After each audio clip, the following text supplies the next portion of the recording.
السلام عليكم ورحمة الله وبركاته. في البداية صلى الله عليه والصلاة والسلام. رب اشرح لي صدري ويسر لي أمري واحلل عقدة من لساني يفقهوا قولي. ازيكم أبطال الثانوية الأزهرية أدبي، عاملين إيه؟ يا رب تكونوا بخير. إن شاء الله النهاردة كنا طالعين من امتحان الإنجليزي مجبورين الخاطر بإذن الله. إن شاء الله الامتحان يكون جه سهل. عرفونا في الكومنتات الامتحان كان عامل إيه ومعاكم، وإيه أصعب حاجة في الامتحان.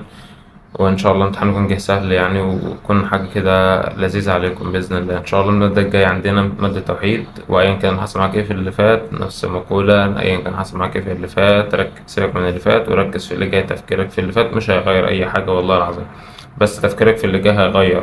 لسه فاضل جاي كتير وفاضل درجات كتير تقدر تعوض في اللي جاي اللي انت ما عملتوش في الأيام اللي فاتت يعني. وإن شاء الله تكون الامتحاناتكم بإذن الله سهلة ولذيذة إن شاء الله.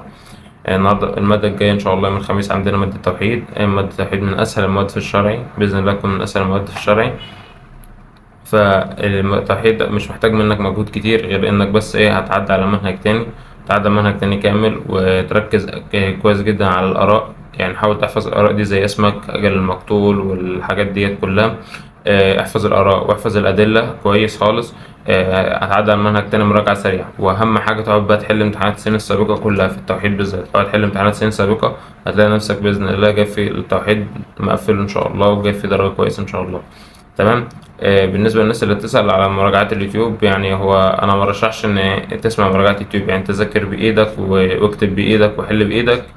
بس ممكن ماشي تسمع مراجعة يوتيوب على أساس إن أنت مثلا تشوف أسئلة ولا حاجة. فإن شاء الله هسيب لك هسيب لك 4 مراجعات في الديسكربشن. طبعا متسمعش كلهم، كل مراجعة لأستاذ معين. في مدرس بس عامل مراجعة مقسمة 2، أستاذ قباني. فهسيب لكم شوية مراجعات كده برضه بعدي عليهم لو انتوا عايزين تعدي عليهم. بس بالنسبة لي مش مستاهل خالص التوحيد انت تعدي عليه يعني. عدى على امتحانات السنة السابقة وبإذن الله تكون كأنك عديت على المراجعات كلها، وإنك تحل انت بإيدك أفضل من انت تسمع حد. بس أتمنى ما كنتش طولت عليكم. طبعا نسيت أقول إن في فيديو نزلناه عن الامتحانات وظلم الامتحانات والرسالة للمستشارين وللطلبة عموما. طبعا هو كان نازل الفجر النهارده، فمعظمكم ما سمعوش او انتوا ما سمعتوش اصلا بتوع ادبي يعني عشان خاطر امتحاناتكم وكده. فهتلاقي اللينك بتاعه في الديسكربشن. ان شاء الله تسمعوا الفيديو باذن الله. ويا ريت الناس بتكتب ارحموا طلاب الازهر، مش بتكتبها بهاشتاج يعني. يا ريت تكتبها بهاشتاج وتوزعوها في كل حته. الهاشتاج ده مهم جدا.